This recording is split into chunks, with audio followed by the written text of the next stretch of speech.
Assalamualaikum warahmatullahi wabarakatuh. Lanjut dari video-video sebelumnya. Jadi saya udah janji kan, saya akan share 3 saham saya. Nah, yang pertama kemarin kita udah bahas Harum Energy, yang kedua kemarin juga kita udah bahas Bank Syariah Indonesia, dan yang terakhir kita akan bahas yaitu TINS atau Timah Tbk. Nah, TINS ini sebenarnya saya udah pegang sejak lama dan posisinya minus atau floating loss. Nah, untuk Timah ini tapi saya akan tetap tambah muatan ya, karena saya yakin prospek kedepannya Timah akan bagus gitu. Nah, oke, langsung aja kita bahas di video ini. Oke, kita mulai dari profil perusahaan. PT Timah Tbk ini merupakan produsen dan eksportir logam timah dan memiliki segmen usaha penambangan timah terintegrasi mulai dari kegiatan eksplorasi, penambangan, pengolahan, hingga pemasaran. Ruang lingkup kegiatan perusahaan meliputi bidang penambangan, perindustrian, perdagangan, pengangkutan, dan jasa. Kegiatan utama perusahaan adalah sebagai perusahaan induk yang melakukan kegiatan operasi penambangan timah dan melakukan jasa pemasaran kepada kelompok usaha mereka. Perusahaan memiliki beberapa anak perusahaan yang bergerak dalam bidang perbengkelan dan galangan kapal, jasa rekayasa teknik, penambangan timah, jasa konsultasi, dan penelitian pertambangan serta penambangan non-timah. Perusahaan berdomisili di Pangkal Pinang, Provinsi Bangka Belitung, dan memiliki wilayah operasi di Provinsi Kepulauan Bangka Belitung, Provinsi Riau, Kalimantan Selatan, Sulawesi Tenggara, serta Cilegon, Banten. Nah, ini perusahaannya juga banyak banget ya lokasi-lokasinya. Nah, kita lihat di sini apakah perusahaan ini sehat secara kepemilikan saham. Di sini pengendalinya adalah PT Indonesia Asahan Aluminium 65%, terus masyarakat 27,46%. Jadi porsi masyarakat ini kurang dari 30%. Jadi menurut saya ini perusahaan yang cukup cukup sehat ya, karena porsi masyarakatnya itu sedikit ya. DJS ketenagakerjaan 3,8%. Jadi BPJS juga masuk juga ke sini nih, beli saham TINS juga. Terus reksadana ya. Reksadana Skor Invest 1,37%. DJS ketenagakerjaan program JP itu 1,5%. Jaminan pegawai, jaminan hari tua Go Xiao Hong 0,67%, dan Morgan Stanley NGO LC Client Account ini 0,57%. Jadi menurut saya perusahaan TINS ini secara kepemilikan saham adalah sehat ya, karena di bawah 50% porsi masyarakatnya.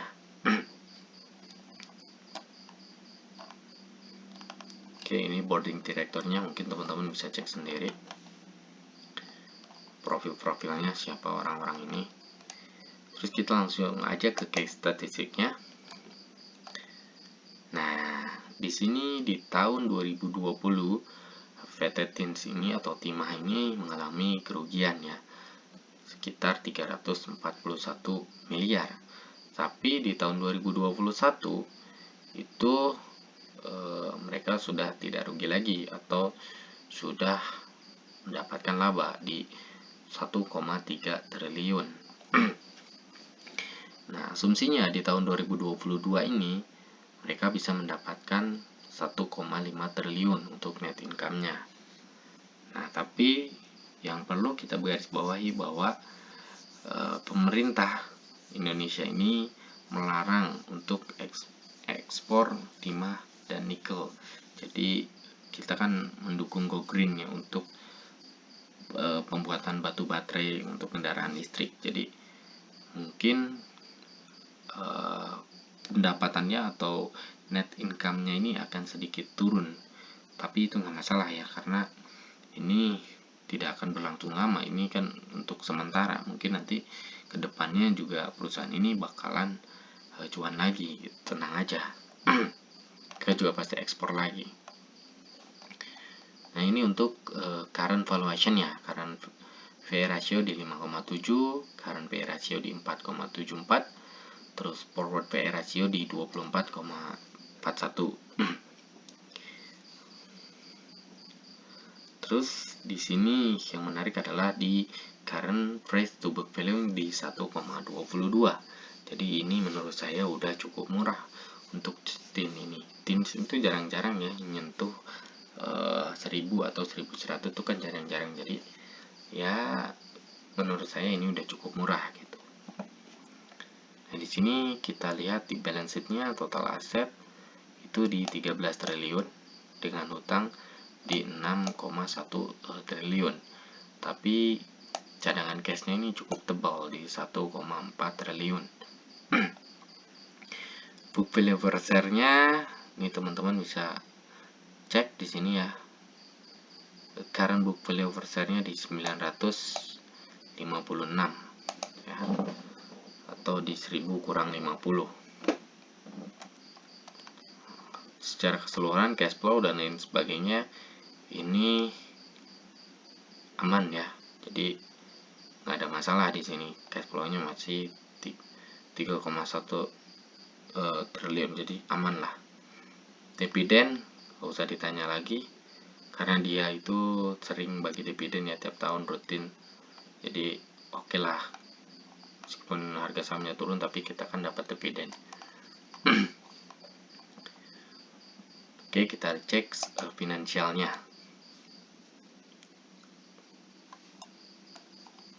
Nah, ini untuk balance sheet-nya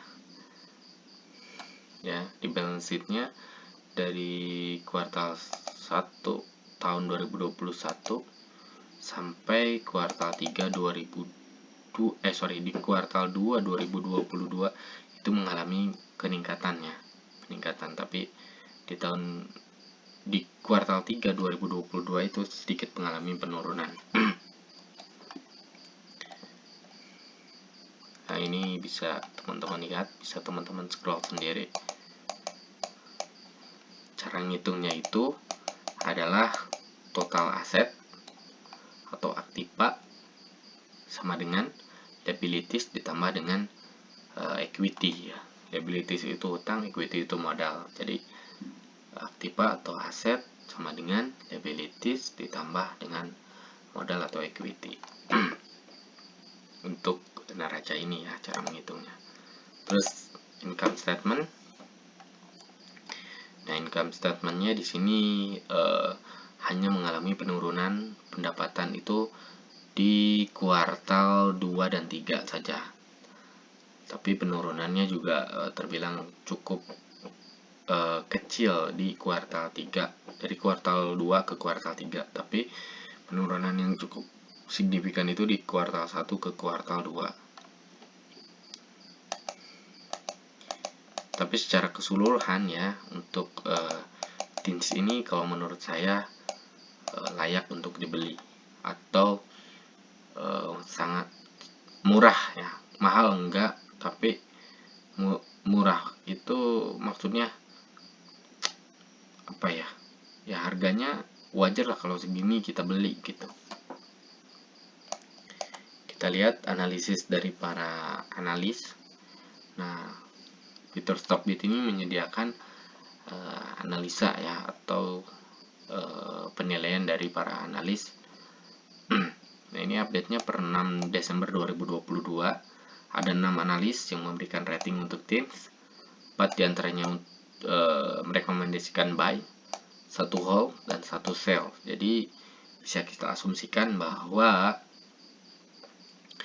70% rekomendasikan untuk buy TINS ini di harga waktu di tanggal 6 Desember. Kita mundurin dulu update-nya karena dia ini update-nya tanggal 6 Desember ya, ini ya kita sini ya sama lah di sekitar 1200 1300-an. saya koreksi, di kisaran 1170-an lah, atau ya sama-sama lah, hampir mirip dengan harga hari inilah, atau mungkin lebih tinggi daripada itu. Nah, ini analisis konsensus estimate-nya 2021 ini udah terrealisasikan. 2022 ini sedang berjalan ya, tinggal nunggu Q4-nya apakah lebih tinggi daripada ini atau misalkan lebih rendah daripada ini. Nah, ini tahun 2023-nya ya, kemungkinan TINS ini akan mengalami penurunan ya, dan penurunannya juga lumayan nih, tapi ya tenang aja gitu, karena nanti juga pasti balik lagi ke harga awalnya. Nah, ini menarik nih di sini nih, revenue untuk TIN 2021 14,6, 2022 11,3, 2023 8,6, operating profitnya di 2,239. Terus di sini 2022 di 2,0, dan 2023 turun cukup dalam di 633 miliar. Net income-nya di tahun 2021 1,3, 2022 1,3 juga, dan di 2023 tinggal 300 miliar. Earning persennya ini 174, 184, dan 47,90. Nah, untuk TINS ini sendiri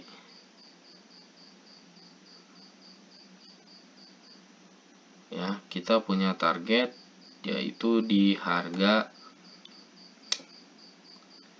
1890 ya, target yang kemungkinan akan kita capai, atau kita bisa mulai jualan di harga 1600 sampai 1800 sampai 1900-an.